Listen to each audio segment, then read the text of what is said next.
el vicepresidente de transporte para Londres, a cargo de colectivos, bicicletas, taxis, el uso del río para pasajeros, el subte de Londres y otras actividades de transporte. Lo importante respecto de todos estos proyectos que yo sigo tratando de instilar en mis colegas en Londres es que el buen transporte público crea un mayor valor para la tierra. Y en Londres esos aumentos en el valor de la tierra se otorgan prácticamente libres de impuestos a los propietarios privados. En Londres, desde la década del 80, esto fue, por ejemplo, un lugar que se utilizaba como depósito en los Docklands de Londres y pasó de la imagen que veíamos a esta que ven aquí, de ser un lugar totalmente desierto a esto. La persona que sacó la primera fotografía sacó la segunda, pero la situación ha cambiado tanto que no podía encontrar exactamente el mismo lugar, el mismo ángulo para sacar la fotografía.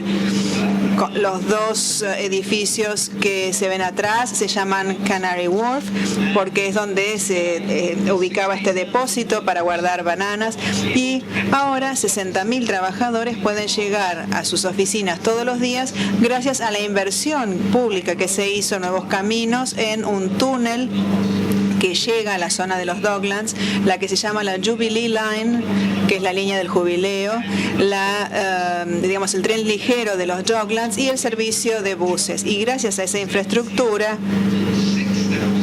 un poco menos de 6.000 personas pueden llegar a sus oficinas todos los días. Imagínense qué le puede haber hecho esto al valor de la tierra. Si esas oficinas estuvieran vacías, el valor de la tierra bajaría. Esto fue documentado en un libro escrito por un amigo que se llama Don Riley, que el libro en inglés se llama Taken for a Ride, ir de paseo, ser llevado de paseo. Esta es una fotografía de gente viajando en la Canary Line, en la línea de subte Canary, yendo a los Docklands.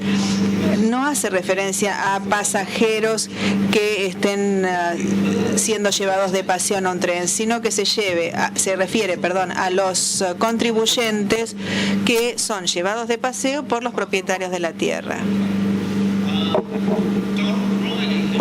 Don Riley ha demostrado que la tierra que rodea las estaciones de la extensión Jubilee Line se ha incrementado en 13.000 millones de libras. Multipliquen eso por 6 para más o menos tener una idea de cuánto sería en pesos. La línea en sí cuesta solamente 3.500 millones de libras en lo que fue el valor de construcción, de manera tal que fíjense el superávit, la plusvalía que se le ha ofrecido a los propietarios de la tierra, muchas de las cuales son empresas que se encuentran en el exterior, son empresas offshore que no pagan impuestos sobre esa riqueza. Y eso es lo que pasa toda vez que se brinda un buen sistema de transporte en aquellos lugares donde la gente lo necesita. Cuando empezamos los primeros ferrocarriles en el Reino Unido hace casi 200 años, el valor de la tierra aumentó. Lo mismo pasó en los Estados Unidos. El hecho de lograr que el ferrocarril cruzara los Estados Unidos fue importante. Sabían que esto, valía la pena la inversión porque sería recibir el valor de la tierra de manera gratuita. Entonces, ¿quién debería pagar por el costo del transporte público? ¿Quién se beneficia del transporte público? Por supuesto que quienes viajan son los que disfrutan del uso y goce del transporte público. Los ocupantes de autos y taxis también disfrutan de caminos más tranquilos. Las empresas se hacen más accesibles a los clientes y por ende disfrutan de un transporte más eficiente de sus mercaderías. Pero hay una parte en esta ecuación que no se menciona con frecuencia, salvo en conferencias como esta, que es el beneficiario oculto. Y esto es el propietario de la tierra. El propietario de la tierra le cobra a los individuos un alquiler más alto por sus hogares y por sus departamentos y oficinas. Le cobra a las empresas también más en concepto de alquiler de oficinas, de fábricas, depósitos, etcétera, y especialmente los locales. Esto se nos ha dicho una y otra vez en la prensa en el Reino Unido. El título de este diario es The Profit Zone, la zona de las utilidades. Acá dice: el tiempo de viaje a Londres es el que impulsa el precio de las propiedades. Esto es, aumenta el precio de las propiedades. No hay secreto en esto. Todos deberían saber qué es lo que sucede. Si alguien quiere comprar una casa, se va a fijar en los avisos publicitarios. Y si el aviso dice a 1 hora en tren de Londres y hay otra casa que dice que está a solo 25 minutos de tren de Londres, seguramente la persona va a estar dispuesta a pagar más por esa segunda casa, aun cuando el edificio sea idéntico, va a pagar más por aquella que tiene una mejor red de transporte. En el Financial Times dice, ustedes saben, es el periódico rosa, el de cuestiones comerciales en Londres, dice: los compradores que predicen nuevos caminos y ferrocarriles pueden realmente hacer una fortuna. Ahora bien, ¿es el transporte el único elemento que impulsa el valor de la tierra? ¿Es el único motor? Si hablamos con los que planifican el transporte en el Reino Unido, los profesionales del transporte, seguramente ellos van a decir que sí, van a decir que no, perdón. Ignoran cuáles son los otros elementos rectores. Ignoran que, por ejemplo, la buena policía y la baja tasa de criminalidad hace que la gente pague más para estar ubicado en ese barrio que en otro que tiene una tasa de criminalidad más alta. Lo mismo pasa con la ubicación de las escuelas. Las buenas escuelas en Inglaterra, digamos, los padres están dispuestos a pagar 50.000, 60.000, incluso 80.000 libras más por una casa que esté en el área de influencia de una buena entidad educativa para que sus hijos puedan acceder a una mejor educación. Lo mismo pasa con los jardines y parques públicos. La vista, digamos, el hecho de poder hacer ejercicio en jardines y parques públicos tiene un precio en cuanto a digamos, la gente que vive alrededor. Y desde que estoy aquí en Buenos Aires he visto la cantidad de gente que digamos, sale a caminar, a correr y demás, y realmente eso se aprecia mucho. Lo mismo pasa con los locales comerciales, con las actividades, digamos, de cultivo de vegetales. Todo ello crea valor extra para la tierra. Entonces, es la geografía y la naturaleza de un lugar lo que afecta el valor de la tierra, pero también los servicios públicos y privados en torno a ese emplazamiento los que agregan al valor de la tierra. Si uno tiene, por ejemplo, un edificio de oficinas y está buscando locatarios y ese edificio de oficinas está aislado, no va a poder obtener de esos locatarios un alquiler tan bueno como si ese edificio estuviera ubicado en una comunidad donde la gente durante el almuerzo puede salir y hacerse cortar el pelo o comprar un vestido o ir a almorzar o comprarse algo en un delivery. Todas estas empresas, estas actividades, mejor dicho, privadas alrededor de esa oficina, le agregan al valor que tiene la tierra donde está ubicado ese edificio. De manera tal que todos y cada uno de nosotros creamos valor para la tierra.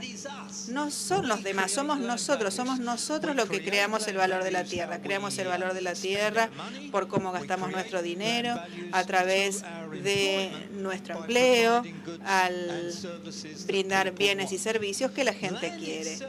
La tierra en sí es un regalo de la naturaleza que nos viene dado por sentado. No pagamos por él. La naturaleza no nos cobra. No necesitamos utilizar mano de obra ni capital para poder crear la tierra y el valor de la ubicación. Es algo que nos viene de arriba, literalmente, y moralmente es un regalo para todos. No, pero no debería ser considerado así para una élite solamente. No es una élite solamente la que tiene derecho a recibir ese regalo gratuito. Los que son propietarios de la tierra disfrutan de una riqueza que no se han ganado y por la que no tuvieron que trabajar. Ahora bien, ¿a quién deberían alentar los gobiernos? ¿Deberían alentar a los asalariados? ¿Deberían alentar a los que ahorran e invierten? ¿O deberían alentar a los especuladores y a los que son los dueños de la tierra y especulan con ella? Al trabajar, al ahorrar y crear capital, maquinaria con la cual producir más riqueza, de hecho estamos creando la riqueza que todos disfrutamos, las sillas donde nos sentamos, la ropa que vestimos, los edificios que ocupamos. Pero los propietarios de la tierra invirtieron en la tierra, pero no proveen más tierra. El planeta no crece de un día para el otro porque se invierta más dinero en la tierra. Solo que la inversión en la tierra lo que genera es un precio cada vez más elevado de esa misma tierra y terminamos con estas burbujas que todos conocemos. El sistema tributario en el Reino Unido y en muchos países de hecho recompensa a los especuladores y a los que son dueños de la tierra y le dicen a ustedes no le vamos a cobrar impuestos, pero sí le cobramos, digamos, el impuesto a la persona que se arremanga y se va a trabajar. Le vamos a cobrar impuesto al que no malgasta su dinero en alcohol o en tabaco, en cigarrillos, sino que ahorra e invierte. A esos le vamos a cobrar impuestos. Quizás, digamos, a los gobiernos les debe parecer que está mal trabajar, les debe parecer que está mal, digamos, invertir y ahorrar o ahorrar para invertir.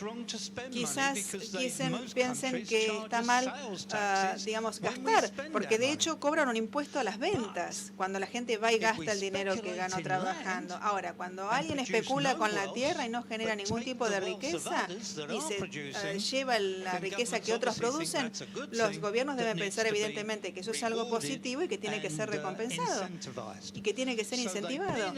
Entonces, ¿qué hacen? Penalizan a los trabajadores, penalizan a los ahorristas y recompensan a los propietarios de la tierra.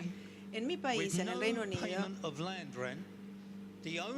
donde no se paga un alquiler sobre la tierra, los propietarios de edificios y de emplazamientos pueden hacerse cada vez más ricos en razón del valor de la tierra, esto es, el valor de la ubicación, a medida que la sociedad se desarrolla, que crece la economía y que se brindan nuevos servicios y nueva infraestructura. Cuando hablamos del valor de la ubicación, imagínense dos casas idénticas.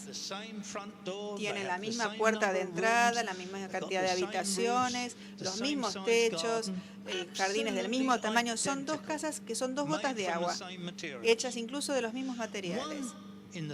Una está en el centro de Buenos Aires, justo en el centro, en el corazón de la ciudad. La otra en una zona alejada, en el campo. ¿Cuál les parece que se va a vender por más dinero? Incluso el costo de construir las casas fue igual. La mano de obra, la maquinaria utilizada, los materiales utilizados para construir esas dos casas son virtualmente idénticos. Pero ¿dónde está la diferencia de precio? Es el valor de la ubicación el que marca la diferencia de valor entre las dos casas. Hay uno de los dos emplazamientos que no ha creado ese valor de la ubicación. Los lugares vacíos en mi país son realmente un dolor de cabeza porque hay basura, ratas, todos los drogadictos terminan allí. Realmente son emplazamientos donde pasan cosas desagradables. Allí veían, digamos, basura tirada en un edificio de oficinas abandonado. Y este es un edificio cerca de donde yo vivo, en el oeste de Londres. Y yo sé que este edificio era una fábrica y hacía bombas para barcos. El abuelo del dueño de este edificio había empezado en el negocio porque había dos ríos, el Brent y el Támesis. Y él fabricaba las bombas allí y luego las vendía. A fines de la década del 80 yo visité esta fábrica cuando todavía estaba en uso, no estaba abandonada. Y el propietario, que era el nieto del fundador, me dijo, cuando mi padre se retire del negocio, yo no voy a seguir con todo esto, con el tema de tener que tener empleados y pagar impuestos y demás. Fíjate en este lugar, me dijo David. Está entre dos ríos. De un lado están los Kew Gardens, los históricos jardines botánicos de Londres, y del otro lado hay un parque enorme que es propiedad del duque de Norfolk. Y agregó, cuando yo me jubile, voy a vender la fábrica y alguien me la va a comprar para hacer edificios de departamentos. Seguramente van a tener balcones que van a mirar al río. De un lado van a mirar hacia los Kew Gardens y del otro lado van a mirar hacia ese parque que, como dije, es del Duque de Norfolk. Y realmente pasó lo que él había dicho. A principios de la década del 90 vendió la fábrica y desde entonces ha cambiado de manos cada vez y cada vez se vende por más dinero que la anterior. Y esto no ha beneficiado en absoluto a la comunidad. De hecho, los dueños destruyeron el techo porque si el edificio no se puede ocupar, no se paga impuesto a los edificios en mi país y tampoco impuesto a la tierra. Y eso es por ello que, se dio esta situación.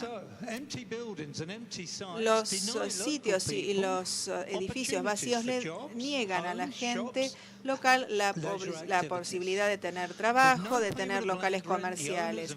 Y al no pagarse alquiler sobre la tierra, los propietarios de edificios vacíos y de sitios vacíos tienen un incentivo para especular y mantener estos sitios vacíos y sin utilizarse. Hay cientos de ellos. Hay algunos que ya han, adquirido fama. Hay uno que sigue vacío desde 1991, un lugar muy valioso y que sigue vacío, muy cerca del centro de Londres. El alquiler a la tierra podría cobrarse anualmente con un impuesto al valor de la tierra. Esto es, la tierra debería evaluarse por su uso permitido óptimo. Uso en cuanto a cómo querría utilizar el mercado esa tierra o para qué la querría utilizar. Uso permitido en cuanto a que permite la comunidad a través de sus representantes elegidos. Por ejemplo, si la comunidad dice, sí, necesitamos, supongamos, un edificio de oficinas y mucho empleo y se planifica un edificio de oficinas de 20 pisos, alguien puede llegar a construir un edificio de 5 pisos, pero el impuesto sobre la tierra que se cobre se va a cobrar como si allí se hubiera construido un edificio de 20 pisos. ¿A qué alienta esto? A que la gente le dé el mejor uso posible a la tierra. Yo, por ejemplo, empecé con una granja urbana en Londres en la década del 80, cuando era líder de mi consejo ciudadano, con una población, como si fuera de mi comuna, lo que serían las comunas acá en Buenos Aires. Estaba cerca del aeropuerto de Heathrow y el lugar se podría haber utilizado como oficinas para las aerolíneas, pero yo preferí construir una granja para los niños para que pudieran venir a ver a los animales en un entorno citadino que normalmente no se da. Realmente la granja funciona bien, empezó con la crianza de cerdos, de ovejas, y a los chicos les sigue gustando venir después de tantos años a ver los animales allí. Ahora bien, si el permiso de planificaciones para una granja urbana, el uso óptimo de esa granja quizás sería para 20 vacas y para obtener, la producción lechera de 20 vacas. Si yo tengo 2 vacas, de todas maneras tendría que pagar la renta como si tuviera 20 en ese establecimiento. Uno de los beneficios de justamente poner un impuesto a la riqueza de la tierra en la tierra es que esa tierra sea puesta en uso y se puede evitar entonces la dispersión urbana. Por ejemplo, a la derecha ustedes ven el mapa de Londres con todo el mapa que permite a las personas llegar a Londres todos los días sin problemas gracias a una buena red de transportes. Entonces, la tierra no tiene que extenderse tanto a los efectos de un crecimiento desmesurado. Si uno da colegios, infraestructura vial, ferroviaria, todos esos gastos en realidad son verdaderas inversiones. La gente queda viviendo en sus ciudades y puede dirigirse al centro de Londres o de cualquier otra ciudad sin problemas. Se crea una estructura productiva en ese transferir a los ciudadanos y también recreación y tiempo libre. Entonces, es el precio de la tierra, el precio de venta, el que se reduce. Entonces, al abaratarse los costos, la vivienda es asequible para aquellos que la necesitan. Lo primero que nosotros requerimos es tener un predio para construir. Si ese predio es mucho menos caro, se pueden construir mayores viviendas con carácter asequible para todos aquellos, porque los valores de la tierra en ese momento están al alcance de todos y se evita esa renta excesiva que permiten los terratenientes, en este caso propietarios de la tierra. Y esto permite entonces, por ejemplo, se beneficia el gobierno, 1 millón de libras justamente puede recaudar a través de este tipo de impuesto, y obviamente se mejora la calidad de la población. La teoría de la renta económica fue sustentada por los economistas clásicos. Excelentes presentaciones hemos escuchado en esta conferencia. La economía clásica se basa justamente en aquellos especialistas que han dado consejo a muchos gobiernos. En el seno de esta conferencia, debo mencionar que en Ontario, Canadá,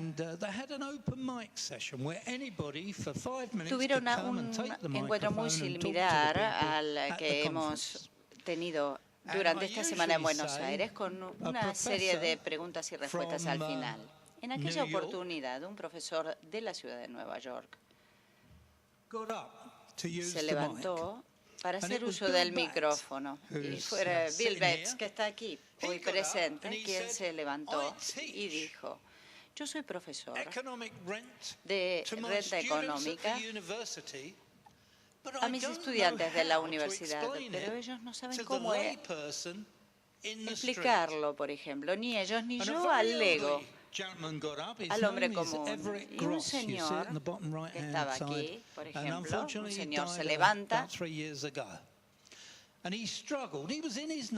y ya muy mayor, casi de 90, se arrastró literalmente hacia el podio donde estaban los disertantes luego de esa intervención.